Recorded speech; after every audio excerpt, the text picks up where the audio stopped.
मेरी राय के लिए जिन्होंने मुझे पाल पोस कर बड़ा किया, जिन्होंने सबके सामने उन्हें टोकने से पहले मुझे माफ कीजिए कहना सिखाया, जिन्होंने मुझसे इतना प्यार किया कि मुझे जाने की छूट दी।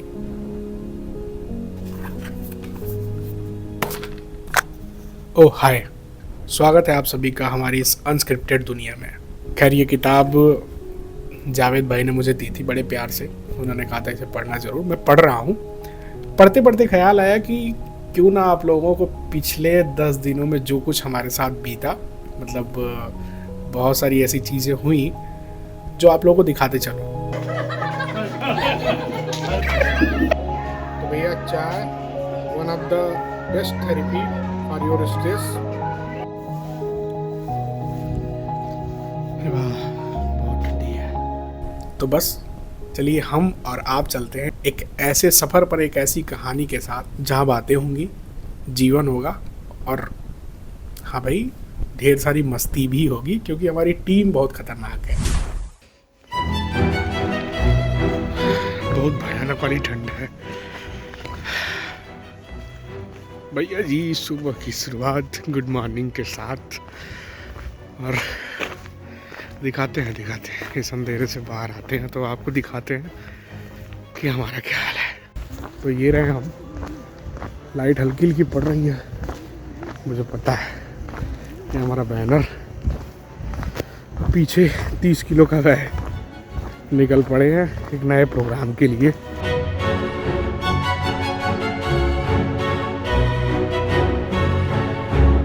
तो स्वागत है आपका खलीलाबाद रेलवे स्टेशन पे। एक्चुअली ये रेलवे स्टेशन बहुत ख़ास है हमारे लिए। इसके पीछे बहुत सारी चीज़ें हैं, बहुत सारी कहानियाँ हैं जिसके ऊपर एक वीडियो और बनाया जा सकता है।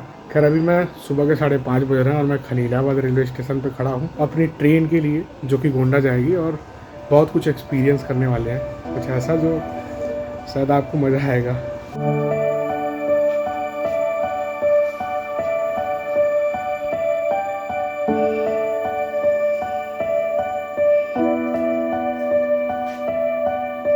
ट्रेन के आते आते सुबह हो चुकी होती है। खिड़की वाली सीट नहीं मिली, जिसका दुख था, पर दुख एक और बात का था, और वो था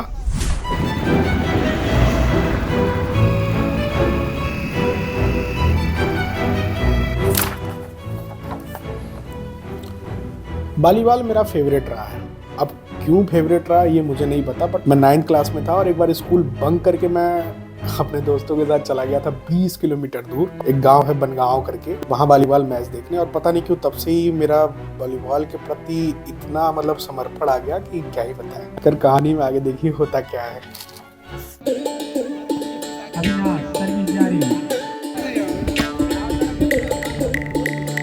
तब कैप्टन आज लगी नहीं बाल, संतोष रेज कैप्टन बाल नहीं लगाएगा, बाल अभिषेक लगाएगा। अविनाश सर्विस के लिए ये हमारे मेन काउंटर बॉलर अभिषेक और ये संतोष में डिपेंड न कर सके और इस तरह से हुआ। वाइस कैप्टन हमारे इजहार अंसारी कुछ कहना चाहते हैं सर?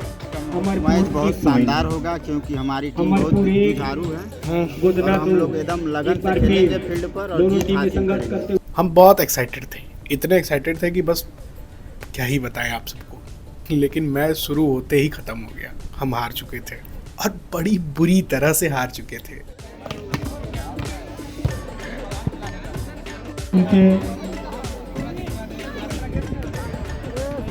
जीवन में ऐसी हार हरदतपुर बार बार करते आ रहा है, एक बार और सही। तो भैया हम लोग हार चुके हैं। ये बार ये हराए वाला है, मुंह चुरवाते हुए बालर भेली रहना, कुल खेलना फूक जाना। ये लड़का खेला होता तो मैं जीत गया होता। ये लड़का। खैर कहानियां बनती हैं और ये कहानी भी बन चुकी थी जिसमें हमारी ही हार हुई थी, लेकिन बहुत कुछ सीखा कि आपका ज़्यादा एक्साइटेड होना ही काफ़ी नहीं है। अगर आपको जीतना है तो उसके पीछे कड़ी मेहनत करनी पड़ती है, जो कि हमने बिल्कुल भी नहीं की थी, पूरी टीम ने नहीं की थी। बट फिर भी उस हार से हमने बहुत कुछ सीखा।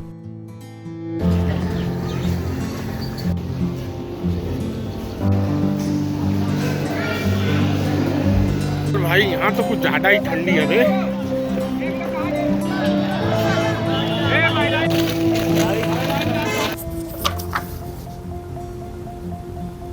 ओह हाय।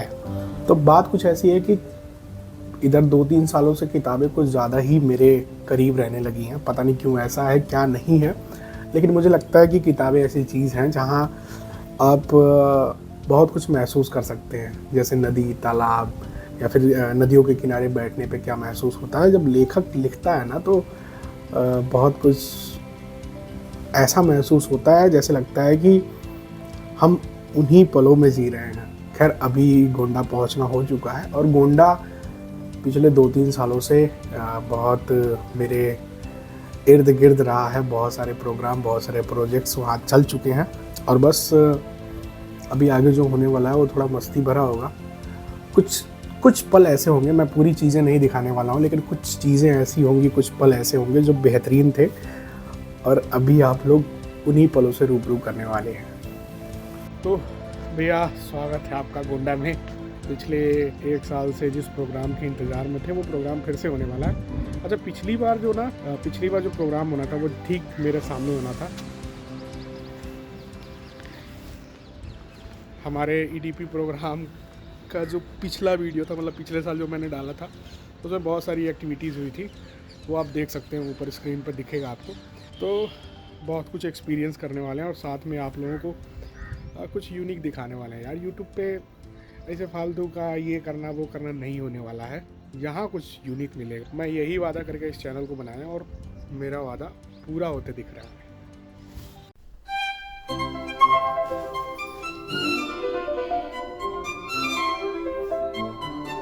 भाई यार मतलब लिटरली बारिश चालू है यहाँ पे और हाय अभी हम प्रोग्राम हमारा अंदर चल रहा है। मेरा कैमरा वैमरा लगा हुआ वहाँ पे।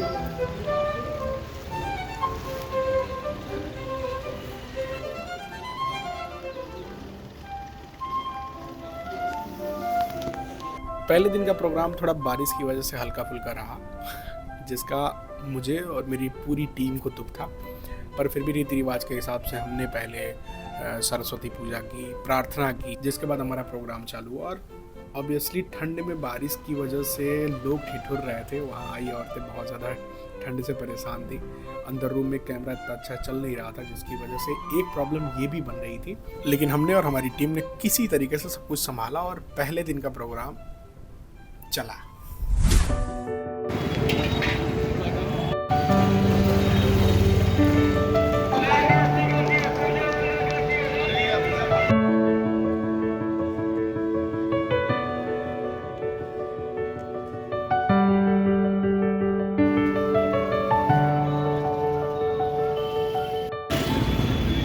अंधेरे की आड़ में शहर जितने खूबसूरत लगते हैं उससे कहीं ज़्यादा खूबसूरत यहाँ के लोग लगते हैं, जो कहीं ना कहीं कुछ वक्त के लिए, कुछ क्षण के लिए बहुत कुछ ढूंढ रहे होते हैं। शायद किसी का घर थोड़ा दूर है, शायद किसी के घर पे कोई मेहमान उनका वेट कर रहा है, शायद उनकी बेटी का आज कुछ स्पेशल गिफ्ट आने वाला है। बहुत सारी चीज़ें ऐसी होती हैं जो शहर रात के समय हमें बयां कर रहे होते हैं। खैर ये रात वाला जो सीन है ये बस ऐसे ही बन गया। प्रधान जी मतलब हमारे टीम के डायरेक्टर जो हैं वो हमारे साथ थे और उन्होंने ऐसे ही प्लान कर लिया कि चलो ना चलते हैं कहीं घूमने के लिए। और कहीं घूमने का मेरा मकसद सिर्फ इतना था क्योंकि इसके पहले कभी गोंडा को रात के वक्त इतना करीब से नहीं देखा। बस सड़कों पे ऐसे ही हम चले जा रहे थे और करीब 6 किलोमीटर का ये शहर जिसको हमने शुरू से लेकर लास्ट तक पैदल ही नाप दिया। थकान और पैर दर्द बाद का सीन था, जो कि हम नहीं दिखा पाए क्योंकि इतना ज़्यादा दर्द कर रहा था कि सोने के अलावा कोई ऑप्शन नहीं था हमारे पास। पर मज़ा आया। गोंडा शहर रात में बहुत ही ज़्यादा खूबसूरत लग रहा था मेरी आंखों से। शायद हो सकता है कि सबको ना पसंद हो, पर पसंद होने का भी रीज़न सिर्फ इतना है कि मैं ना जब किसी शहर में या फिर किसी जगह पे जाता हूँ ना तो वहाँ की वाइब को महसूस करता हूँ। लाइक हाँ ठीक है, कहीं कहीं कुछ चीज़ें ऐसी होती हैं जो नहीं देखने लायक होती है, लेकिन मैं तो उन लोगों को देखना चाहता हूँ ना, उन लोगों से रूबरू होना चाहता हूँ, उन लोगों के जो फीलिंग्स हैं उनको महसूस करना चाहता हूँ, जो शायद उस रात में किसी सब्जी की दुकान पे, किसी ठेले पर कुछ ना कुछ सोच रहे होते हैं। और मैं उन्हें ही देख के सोच रहा था कि शायद ये सोच रहा होगा कि आज मेरी बिक्री थोड़ी ज़्यादा हो जाती तो मज़ा आ जाता। शायद ये सोच रहा होगा कि आज 2 अंडे का ट्रे बिक जाता तो घर पे कुछ बढ़िया लेके जाता, फैमिली खुश हो जाती। ये सारी चीज़ें भी मेरे दिमाग में चलती रहती हैं, पर कहानी अभी बाकी है। प्रोग्राम चलते रहे, लोग आते रहे अपने अपने तरीके से। इस एडीपी प्रोग्राम में उन्होंने भरसक प्रयास किया कि हमारे ये आर्टिजन कुछ बेहतर सीख लें।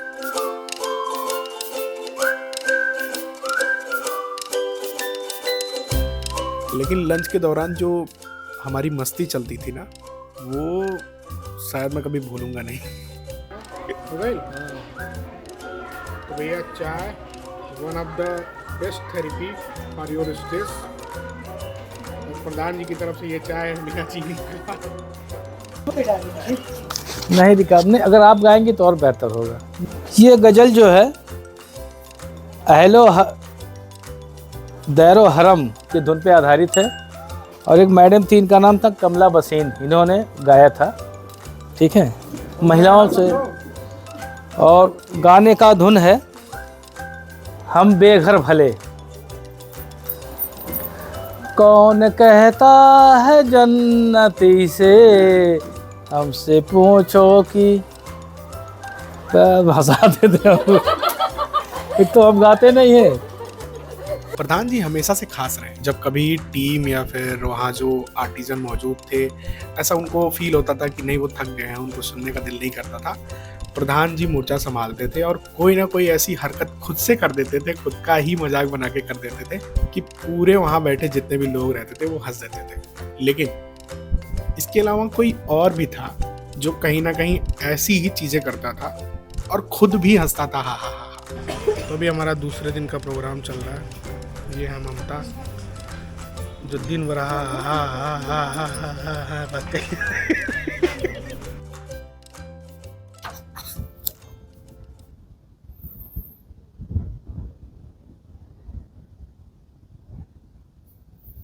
ओह हाय, एक्चुअली आज छठा दिन है इस वीडियो को एडिट करते हुए और इस किताब के साथ एडिट करते हुए। कहानी के मैं आधे पे पहुंच चुका हूं और मज़ा आ रहा है। बहुत सारी कहानियां एक दूसरे से मेल खा रही हैं। सोफी मोल की कहानी कुछ ना कुछ बयां कर रही है। बच्चों की जो फीलिंग्स होती हैं उसे लेखक ने बड़े अच्छे तरीके से दर्शाया है।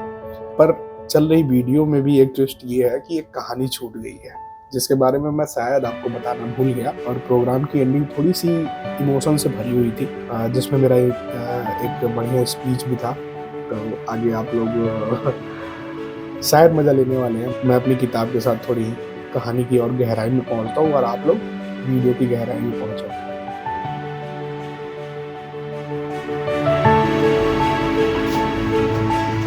सुबह सुबह अक्सर चाय पीने मुझे नीचे जाना होता था और नीचे एक चाचा सुबह सुबह ही कुल्हड़ वाली चाय अपने हाथों से बना के मुझे पिलाते थे। अब कैसा ली दुकान चली? कैसा दुकान चली? जितना दिन ऊपर वाले चाहिए उतना दिन चली। उतने बात तुम ये काका हाँ पैसा लाओ पैसा, पैसों के खातिर तो आए हैं। ना हो तो भेंट लेकिन उस चाय के दौरान ढेर सारी बातें होती। जीवन के जिस पड़ाव पर वो थे वहाँ से उनके अनुभव को जानना, जिंदगी को एक और नजरिए से देखना मुझे बड़ा बेहतर लगता था। चाचा को 40 साल हो चुके थे रेलवे में नौकरी करते हुए। पिछले साल रिटायरमेंट के बाद उन्हें घर पे खाली बैठना अच्छा नहीं लगता था, जिसके कारण उन्होंने ये चाय की दुकान खोली ताकि जीवन में उलझे रहें। मतलब हम लोग भागते रहते हैं अपनी चीज़ों से, अपने काम से, अपने ड्यूटी से, अपने जीवन की परेशानियों से, लेकिन चाचा चाहते थे कि वो जीवन में उसी तरीके से उलझे रहें जिस तरीके से उनके पीछे के 40 साल बीते हैं। और वो चाहते थे कि हर वक्त जो काम करने की उनकी आदत है, जो अपने आप को बिजी रहने की आदत है, उसे वो बरकरार रख पाए। है ना इंटरेस्टिंग? ऐसे भी लोग हैं इस दुनिया में। तो आज इस प्रोग्राम का लास्ट चल रहा है। हमारे अकाउंटेंट साहब पीछे हैं। आज का सेशन इन्हीं का है, साथ में डायरेक्टर उखुड़ी की खेत की तरफ से आते हुए।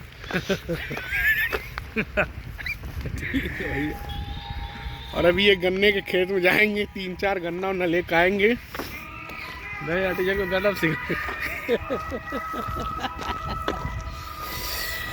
मज़ा आया 6 दिन। आज का सेशन थोड़ा इमोशनल भी रहेगा और हमारे चार्टेड अकाउंटेंट साहब कुछ स्पेशल आर्टिजन को बताएंगे मुस्कुराते हुए धीरे धीरे कदमों से।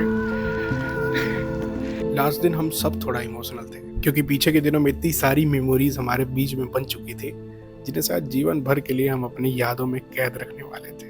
और उसके अलावा हमने सीखा एक उद्यमी की पहचान क्या होती है। हमने उद्यमिता के उन पहलुओं पर चर्चा करी जिनके बिना शायद एक उद्यमी कहला पाना मुश्किल है, और साथ में उन 5 दिनों को भी एक बार फिर से याद किया जिनके बिना ये छठा दिन हो पाना शायद नहीं बहुत ज्यादा मुश्किल था। तो चलिए अब इसी के साथ आप लोगों ने 6 दिन तक हम लोग को झेला ना। आपने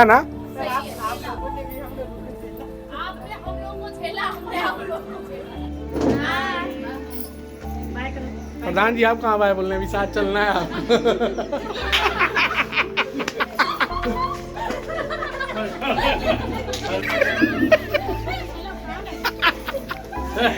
ठीक है, बाय बाय।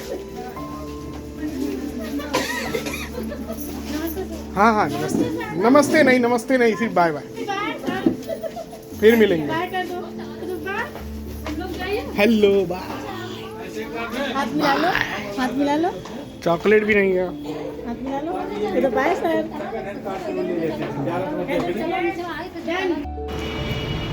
भैया प्रधान जी चल रहे हैं ना, फिर मिलेंगे गोंडा में।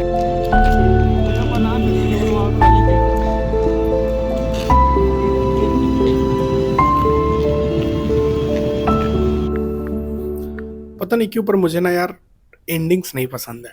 मतलब कोई भी ऐसी खुशी जो मुझे बहुत ज़्यादा खुश करती है या फिर मेरे अंदर से कुछ बेहतर फील करवाती है, उसे मैं जाते हुए नहीं देखना चाहता हूँ। एक्चुअली मुझे ना अच्छा लगता है अलग अलग लोगों से मिलना, उनके जीवन के बीते हुए पलों को अनुभव करना, उनके साथ बातें करना।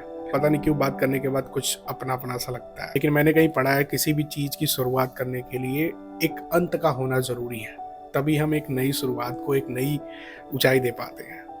गोंडा के इन आर्टिजन के साथ इस प्रोग्राम के दौरान मेरा इतना ही अनुभव था जितना मैंने आपसे साझा किया। थोड़ा एडिटिंग में मैं बेकार हो गया हूँ, थोड़ा आलसी भी हूँ, चीज़ें उतनी जल्दी नहीं कर पाता जितनी जल्दी होनी चाहिए। ये प्रोग्राम हुए 18 दिन हो चुके हैं और मुझे लगता था कि मैं 3-4 दिनों में ख़त्म कर लूँगा, बट ढेर सारा काम होने की वजह से मैं नहीं कर पाया। लेकिन मैं खुश हूँ। नेक्स्ट वीडियो में कोई एक नई कहानी के साथ मिलूँगा, थोड़ा एक नई उम्मीद के साथ। मुझे लगता है अगर आप लोगों ने इस वीडियो को दिल से देखा होगा तो आप लोगों को ये वीडियो पसंद आएगी। बस इतना ही कहूँगा और कितना बोलूँ।